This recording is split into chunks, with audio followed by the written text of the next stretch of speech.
তোমাদের সাথে শেয়ার করতে চলেছি হোমমেড মিষ্টি দই রেসিপি। তো আমি বাড়িতে কেমন করে করি তোমরা দেখতে থাকো, আশা করি ভালো লাগবে। আর ভিডিওটা ভালো লাগলে লাইক কমেন্ট শেয়ার করে দিও, সাবস্ক্রাইব করতে একদম ভুলো না। চলো তাহলে দেখতে থাকো। দুধটাকে আমি ঘন করে জাল দিয়ে নিচ্ছিলাম, আর যাতে তলায় না ধরে যায় তার জন্য বারবার নাড়াচাড়া করছিলাম। তোমরা দেখতেই পাচ্ছ সেটা।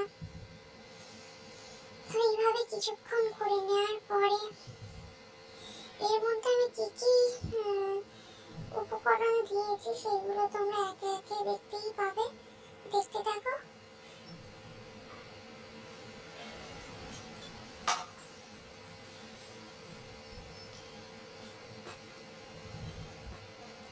এর মধ্যে আমি চিনি দিয়ে দিয়েছি, দেখতেই পেলে।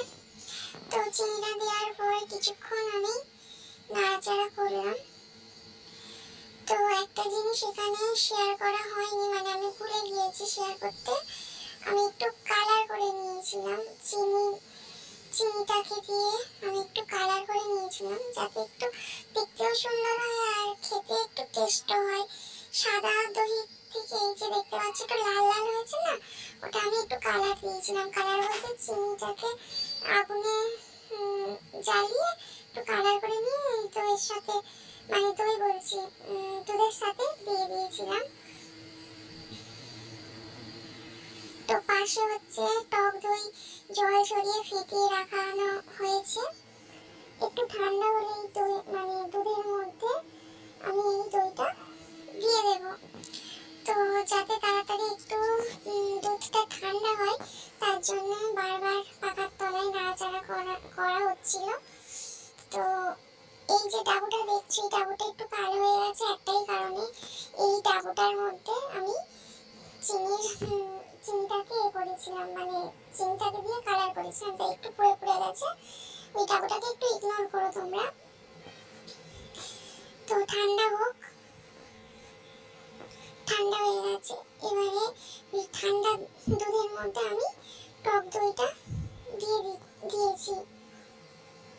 এই সময় আমি ক্যামেরা করছিলাম, তো আমার ভাই একটু হেল্প করে দিয়েছে আমাকে।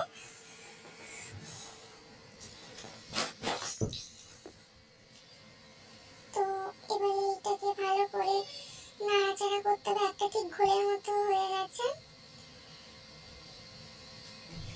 এইবার আমি একটা কড়াতে মানে বসিয়ে দিয়েছি, একটু চাপা দিয়ে অনেকক্ষণ গরম করে নিয়েছিলাম আগে, প্রায় 5 মিনিটের মতো। তারপরে ওই দইটা একটা পাত্রের উপর বসিয়ে দিয়েছি 1 ঘন্টার মতো লো ফ্লেমে।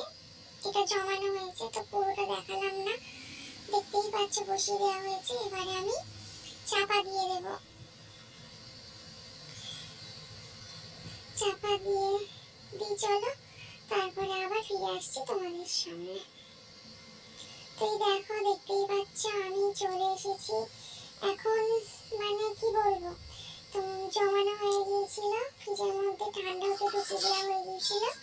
তো এই সময় তোমাদের দাদাভাই একটু খেতে চেয়েছিল, তাই একটু দেওয়া হয়েছিল। এখন একটু দেখো দইটা কতটা সুন্দর হয়েছে, কতটা সুন্দর হয়েছে দেখতেই পাচ্ছ। খুব সুন্দর দইটা বসেছে। ভিডিওটি যদি ভালো লেগে থাকে লাইক কমেন্ট শেয়ার করো।